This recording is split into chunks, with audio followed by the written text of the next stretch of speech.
Bismillahirrahmanirrahim. Assalamualaikum warahmatullahi wabarakatuh. Waalaikumsalam warahmatullahi wabarakatuh. Alhamdulillahi rabbil alamin wa bihi nasta'inu ala umuri dunya waddin wa ala alihi wa sahbihi ajma'in, amma ba'du. Faqad qala Allah ta'ala fi kitabihil azizil azim. A'udzu billahi minasy syaithanir rajim. Bismillahirrahmanirrahim. La in syakartum la'azidannakum wa la in kafartum inna 'adzabi lasyadid. Al-ayat. Shadaqallahul 'azim. Wa qala an-nabiy sallallahu alaihi wa alihi wasallam. Qala an-nabiy sallallahu alaihi wasallam, innamal bu'istu liutammima makarimal akhlaq. Al-hadis. Hadirin ikhwati fillah yang dimuliakan oleh Allah, yang saya hormati para ibu-ibu, yang saya hormati para wartawan, yang saya hormati segenap dewan guru dan seluruh masyarakat yang menonton di video ini. Mudah-mudahan Allah angkat derajatnya, mudah-mudahan Allah panjangkan umurnya, mudah-mudahan Allah panjangkan rezekinya dan luaskan segala urusannya, lancarkan segala urusannya. Amin ya Allah ya rabbal alamin. Hadirin rahimakumullah, berkenaan dengan itu saya di sini akan menjelaskan tentang apa itu makanan halal dan apa itu haram. Yang pertama, halal. Halal itu ada makanan yang halal, itu berarti makanan yang diperbolehkan oleh Allah. Makanan-makanan yang diperbolehkan oleh Allah itu contohnya seperti daging, jeruk, buah dan sebagainya. Banyak sekali makanan-makanan yang halal. Dan banyak pula makanan-makanan yang haram seperti babi, anjing dan sebagainya. Tapi yang halal bisa jadi haram. Kenapa? Karena yang halal bisa jadi haram itu banyak faktornya. Mungkin makanannya halal, tapi karena boleh nyolong, boleh hasil kebatilan lah, itu tidak diperbolehkan, itu bisa jadi haram. Kalau yang haram tidak bisa jadi halal karena makanan tersebut sudah dikodrat dan irodatkan oleh Allah, itu haram, tidak boleh. Seperti babi, nggak bisa dihalalkan, tapi babi juga bisa dihalalkan apabila babi tersebut dijadikan untuk obat, dan di seluruh dunia ini nggak ada obatnya selain babi tersebut. Nah, baru babi tersebut bisa jadi halal karena untuk obat. Kalau tidak memakan babi, misalkan seseorang tersebut bisa menyebabkan kematian atau sebagainya. Nah, dalam makanan halal, yang halal adalah makanan yang diperbolehkan oleh agama Islam untuk dikonsumsi, baik bergizi, menyehatkan tubuh, bersih dan tidak menjijikkan. Dalam firman Allah yang berbunyi, A'udzu billahi minasy syaithanir rajim. Bismillahirrahmanirrahim. Kulu minat thayyibati wa'malu shalihan. Shadaqallahul azim. Yang artinya, makanlah dari makanan yang baik-baik, halal, dan kerjakanlah amal soleh. Quran surah Al-Mu'minun. Kenapa manusia bisa kelakuannya seperti binatang, kelakuannya bejat? Itu akibat dari makanan. Mungkin makanannya yang kurang halal atau tidak halal. Boleh mencuri, boleh apa. Itu bisa mempengaruhi manusia tersebut. Berawal dari makanan. Coba kalau kita memikirkan ibadah, sholat, tapi dia tidak memikirkan dari segi faktor makanan. Padahal makanan tersebut hal yang sepele. Mungkin yang dimakan itu hanya sedikit, hanya sesuap, tapi haram. Itu bisa merubah segala sesuatu, bisa merubah apa yang ada di dalam tubuhnya. Soalnya berawal dari makananlah bisa merubah hati atau bisa merubah segumpal daging di dalam tubuh kita. Berawal dari makanan yang halal dan berawal juga dari makanan yang haram. Mungkin hadirin rahimakumullah, untuk yang ketiga yaitu subhat. Apa yang disebut dengan subhat? Subhat adalah sesuatu yang diketahui sebagai perkara haram namun bercampur dengan halal. Contoh dari kasus ini adalah daging binatang yang diharamkan untuk dimakan sebab ia meragukan penyembelihannya, maka daging tersebut digolongkan dalam perkara subhat. Contoh yang lain, subhat itu adalah sesuatu yang kita tidak tahu tuannya. Hadirin rahimakumullah. Untuk yang keempat yaitu najis. Najis tergolong dari bermacam-macam najis. Apa itu najis? Najis adalah semua benda yang dihukumi kotor oleh syariat seperti bangkai, darah, kotoran hewan dan sebagainya. Islam sangat menekankan kebersihan bagi pemeluknya, terutama bila terkena najis. Najis memiliki bermacam-macam najis. Yang pertama, najis mukhaffafah. Yang kedua, najis mutawasyithah. Yang ketiga, najis mughalladah. Yang pertama, apa itu najis mukhaffafah? Najis mukhaffafah adalah contoh air kencing kanak-kanak lelaki berusia di bawah 2 tahun tidak makan atau tidak minum sesuatu selain daripada susu ibunya. Jadi najis mukhaffafah itu najis yang ringan. Mungkin dibasuh dengan air saja itu sudah cukup. Itu karena najis mukhaffafah, najis yang ringan. Yang kedua, najis mutawassithah. Najis mutawassithah itu berasal dari kata wasat, pertengahan. Jadi setengah ringan, setengah berat. Jadi pertengahan adanya. Apa itu najis mutawassithah? Najis mutawassithah adalah segala sesuatu yang keluar dari dubul atau kubul manusia atau binatang, darah, nanah, cairan yang membakukan bangkai serta susu, tulang dan bulu dari hewan yang haram dimakan. Itu adalah najis mutawassithah. Yang ketiga, najis mughalladah. Apa najis mughalladah? Najis mughalladah adalah najis yang sangat berat.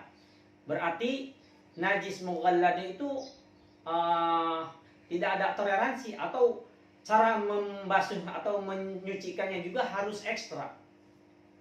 Contohnya, najis mughalladah itu adalah anjing, babi, dan sebagainya. Dan yang diharamkan oleh Allah itu najis mughalladah. Cara membersihkannya pun harus dengan seperti lumpur, dibilas dan sampai 7 kali. Nah, itu adalah najis mughalladah. Najis mughalladah yang najis yang sangat berat. Untuk yang kelima yaitu air mutanajis. Air mutanajis yaitu air yang tercampur dengan barang najis dan jumlah air yang ada yang kurang dari 2 kulah. Contoh, misalkan ada air 1 ember dan kita berwudu di sebelahnya dan air tersebut kecipratan dari air wudu tersebut itu sudah mutanajis. Ada air itu ada macam-macam. Ada air yang mutanajis, ada air suci tur menyucikan, ada air suci tapi tidak mensucikan. Ikhwati fillah, untuk yang selanjutnya yaitu pengertian sistem jaminan halal adalah sistem manajemen yang terintegrasi yang mengatur bahan, proses produksi produk, sumber daya manusia dan produser dalam rangka menjaga kesinambungan proses produksi halal. Kriteria sistem jaminan halal. Yang pertama, kebijakan halal. Yang kedua, tim manajemen halal. Yang ketiga, pelatihan dan edukasi seperti yang sekarang ini. Yang keempat, bahan. Yang kelima, produk. Yang keenam, fasilitas. Yang ketujuh, prosedur tertulis aktivitas kritisi. Yang kedelapan, kemampuan telusur. Yang kesembilan, hadirin rahimakumullah, kriteria sistem jaminan halal. Contohnya saya sudah tempel di sini. Nah, ini ada tim manajemen halal. Nah, saya selaku pemilik dan ibu-ibu selaku pengemas dan sebagainya. Nah, di sini ada juga kebijakan halal. Nah, terus saya ada juga struktur organisasi di sini. Nah, itu ya. Yang dapat saya samakan, pada dasarnya semua makanan hukumnya adalah halal kecuali yang diharamkan oleh Allah Subhanahu wa taala. Allah berfirman, A'udzu billahi minasyaitonir rajim. Huwallazi khalaqa lakum ma fil ardi jami'an tsumma istawa ilas sama'i fasawwahunna sab'a samawat wa huwa bikulli syai'in 'alim. Yang artinya, dialah Allah yang menciptakan segala apa yang ada di bumi untukmu. Kemudian dia menuju ke langit, lalu dia menyempurnakannya menjadi 7 langit, dan dia maha mengetahui segala sesuatu. Mungkin itu saja yang dapat saya sampaikan. Mudah-mudahan ini bermanfaat untuk kita semua. Kalau ada sumur di ladang, boleh kita menumpang mandi. Kalau ada umur yang panjang, bolehlah kita nanti berjumpa lagi. Burung irian, burung cendrawasih, hinggap di batang tegak berdiri. Cukup sekian dan terima kasih. Kalau ada salah, jangan dimasukkan ke dalam hati. Wabillahi taufiq wal hidayah wal ridho wal inayah. Wassalamualaikum warahmatullahi wabarakatuh. Waalaikumsalam. Kenalkan, nama saya Rafia Arnisa. Saya mau meriksa audit internal. Posisi pekerjaan saya produksi atau menggoreng, dan posisi yang diaudit pengemasan seperti buah pet yang sedang mengemas bawang. Kebijakan halal, apakah kebijakan halal telah ditetapkan? Ya, seperti sosialisasi kepada para supplier dan sosialisasi sosmed dan sosialisasi poster jaminan produk halal. Sudah. Apakah kebijakan halal telah disosialisasikan? Ya.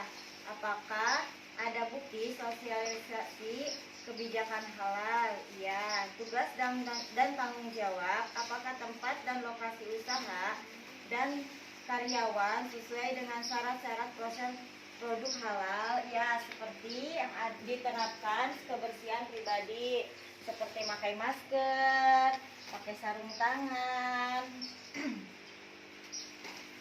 Apakah seluruh personel di tempat usaha bertanggung jawab dan melaksanakan serta menjaga konsistensi kehalalan produk? Ya. Apakah penanggung jawab penyelia halal telah diangkat dan ditetapkan oleh pelaku usaha? Ya. Pembinaan sumber daya manusia, apakah telah dilaksanakan pembinaan melalui pelatihan dan atau kompetensi di bidang halal kepada karyawan dan orang yang terlibat dalam proses produksinya? Ya. Apakah telah dilakukan pelatihan internal setidaknya setahun sekali? Ya. Bahan, sumber bahan dan daftar bahan. Apakah bahan yang digunakan sudah dipastikan kehalalannya? Seperti bawang sudah dipastikan kehalalannya. Apakah bahan yang digunakan dipastikan aman dan tidak menggunakan bahan yang berbahaya? Ya.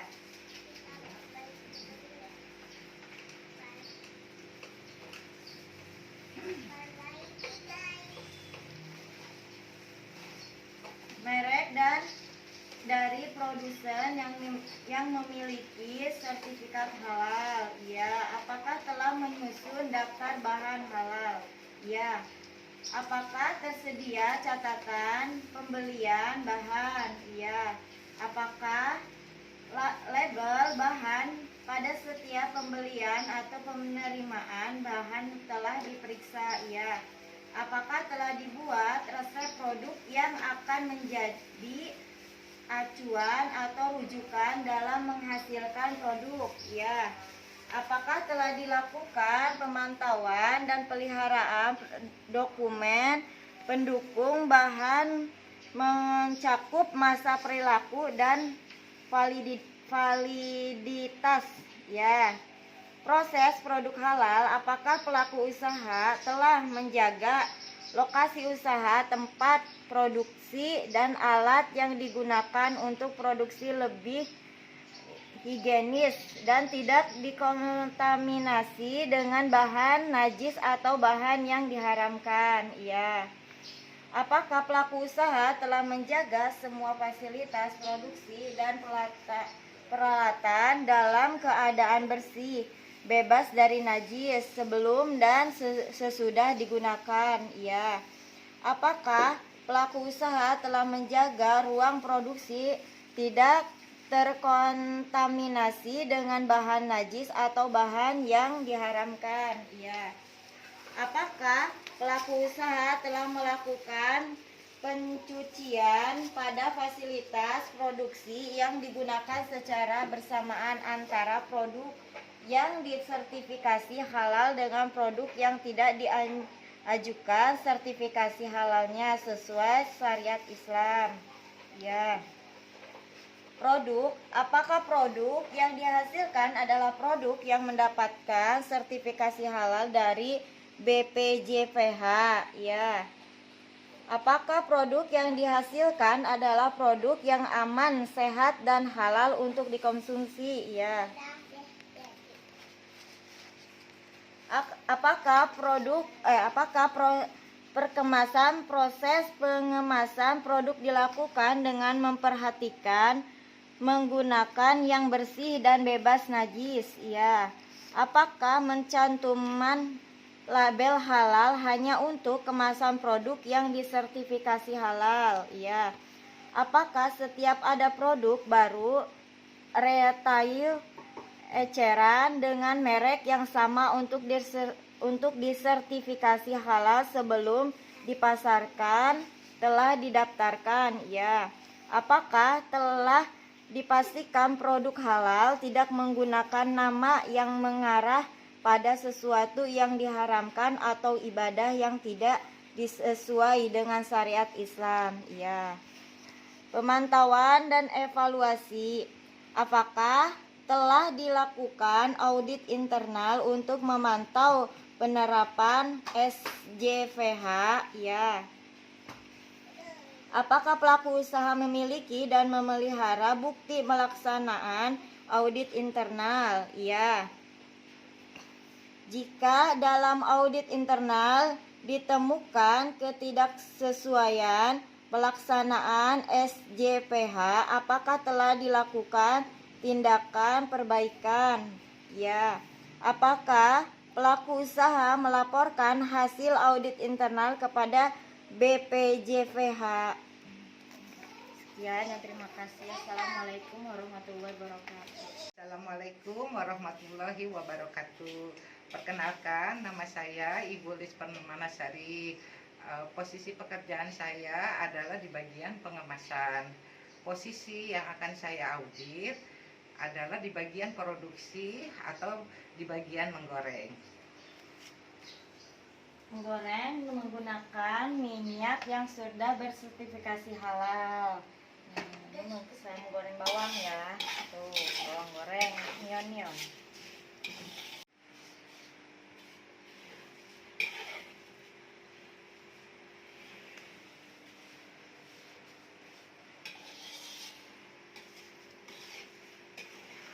Assalamualaikum warahmatullahi wabarakatuh. Nama saya Siti Sofia Murni. Posisi pekerjaan saya bagian pengemasan, posisi yang di audit, gudang dan penyimpanan produk.